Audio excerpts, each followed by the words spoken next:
weli ma dhadhamisay malabka lagu sakhraamaya ee dalka Nepal. Dadkii cunay malabka ayaa la arkay iyaga oo wadada dhacdhacaya halka kuwa kale ay hurdo ay la dhaceen muddo 3 maalmood oo xiriir ah. Waa xaalad aan caadi ahayn. Malabka dadkii dhowr qaado ka qaatay waxa ay sheegeen in dhulku uu la wareegayo guriga oo cidla ah ay shanqari ka baxayso halka kuwa kale ay isku qaateen in ay hawada ay duulayaan dhulkana ay ka hayaameen. mucjisooyinka lagu arkay malabka naadirka ah waxaa ka mid ah in dadka qaarkood ay sheegayaan in lala hadlayo iyagoo aan arkayn waxa la hadlaya ee u waramaya. malabkan oo ah mid dabiici ah isla markaana shinnidu ay ka samayso kaymaha ubaxa leh ee dhulkan buuraleyda ah weli si fiican daraasad looguma samayn halka ay shinnidu ay ka keento agabka malabka. sidaa daraaddeed malabka waxba lagama heli karo oo waa malab keliya. waa in shinnida lafteeda dabagal lagu sameeyaa. waa halka keli ah ee arrinkaasi looga gungaari karo. noocan waalida keena ee laga yaaban yahay shinnida waxa ay samaysaa 2 toddobaad oo ka mid ah sanadkii. inta kale ee sanadka oo dhan waxa ay samaysaa malab caadi ah oo aan waxba lagu noqon. buuraleyda malabkani uu ka soo go'o waa xaraaro dhaadheer oo lagu fuulo jaranjarooyin ka samaysan xarga iyo alwaax. buuruhu waa kuwa ugu dhaadheer dunida ee Himalaya.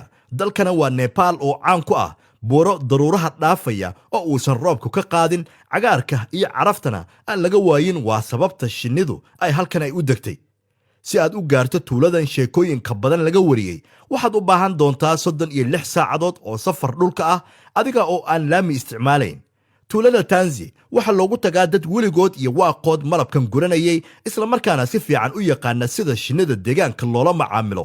shinnidu waa tii dabiiciga ahayd ee duurka ku jirtay ee ma aha shinnida la dhaqdo laakiin beesha halkan degta oo lagu magacaabo Matengurom iyaga way taqaanaa mana qaninto. waa beelo jeer hore ka soo hayaamay dhulka maanta loo yaqaano Tibet isla markaana soo degay dhulkan oo beriga ka tirsanaan jiray Nepal. raadad hore iyo masawirro gacmeedyo la xarxariiqay ayaa lagu ogaaday in malabka shinnida halkan laga guranayay iyadoo loo fuulayo rakad dheer oo ay dadku ay samaysteen wakhti ku siman 7500 oo sano ka hor. qofka cusub ee soo booqda deegaanka ee malabdoonka ah gaar ahaanna malabka laga qayliyey ee aan daroogada ka dhicin waa in marka hore xirsixir loo sameeyaa. magaalada markii aad tagtid ayaa shaydaanka lagaa naarayaa oo xirsixir iyo balaayo xijaab lagu samaynayaa. biyo wax lagu akhriyey ayaa dusha lagaa marmarinaya qoortana waxaa lagu surayaa waxaad tusbax moodo. malabka wax badan ayuu daawo u yahay oo waa la isku raacsan yahay tayadiisa laakiin inuu istaagga uu kaa tuuro oo sidii qof cabsan uu kaa dhigo ayaa daran. marka ay ugaarsanayaan jaranjar laga sameeyey caws la isku tidcay iyo qoryo ayaa lagu koraa. waa halkii rakada Soomaalida waa xeelad dhaqameed soo jirtay 10,000 oo sano mana jirto hab aan sidaa ahayn oo fikta sare ee malabku ka buuxo lagu gaari karo. magacaygu waa Nanda Lantamang. halkan waxaa ila shaqaynaya oo malabka lagu waasho ila soo gura wiil aan dhalay oo nin weyn ah iyo aabbahay oo isaguna xoog ah. 3 fac ayaannu halkan ku joognaa kamana daalna shaqada.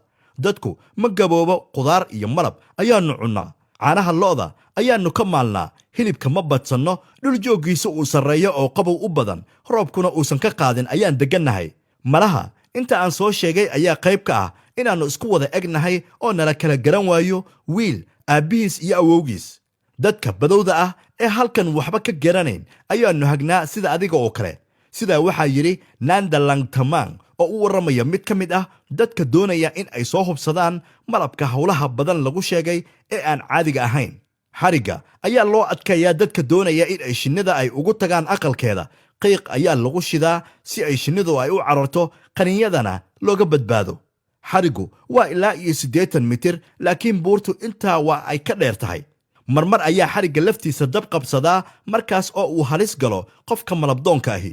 shinnida dadka daroogaysay ee waalida ku riday waa shinni 2 jeer ka dheer kana waaweyn qiyaas ahaan shinnida caadiga ah ee la yaqaan. godadka waaweyn ee ay dhadhaabaha dhinacyadooda ay ku leedahay ayaa shinnida loogu tagaa. qofkiiba waa in uu xiran yahay dhar adag, gacmogashi iyo ookiyaale si uu markaasi uga badbaado weerarka shinnida. laakiinse si kasta oo aad shinnida aad uga badbaado waxaa dhici karta in xariggu uu kula go'o oo aad haadaanta aad ka duusho. sanadkii la soo dhaafay 2 qof ayaa kooxdan uga dhimatay jidka halista ah ee loo maro soo dhurashada malabka ka gadaal markii ay jaranjaradii lugta ay la waayeen. malabkan marla aragga ah hal qaado ayaa kugu filan inuu istaagga uu kaa rido halkaasna aad jiifato muddo 12 saacadood ah adiga oo miyirla sidaa daraaddeed dadka shaqada ku jira iyo booqdayaasha laftooda looma ogola in ay cunaan inta shaqadu ay socoto kiiladii waxaa la kala siistaa ilaa iyo $400 Maraykanka ah dhadhankuna qacda hore waa sidii basbaasku gubaya kadibna macaanka ayaa loo tegayaa waad ku mahadsantihiin sida wanaagsan ee mar walba aad noola socotaan Bulqaas Media ayaad nagala socotaan fadlan haddii aad ku cusub tahay page-ka Bulqaas Media hanaga ilaawin inaad like iyo follow aadna soo tiraahdo haddii se aad tahay macmiil soo noqday sidoo kale hanaga ilaawin in muuqaalkan aad sheer garayso asxaab badan aad la wadaagto si iyagana asxaabtooda kale ay ula wadaagaan halkaasina ay wax u ogaadaan wixii tale iyo tusaale ah waxaad noogu soo qori kartaan dhinaca commentiska sidoo kale warbixinada Bulqaas Media waxaad ka daalacan kartaan YouTube channelka Bulqaas Media aad baad u mahadsantihiin rabbiga ha idinla jiro assalaamu calaykum waraxmatullaahi wabarakaatuhu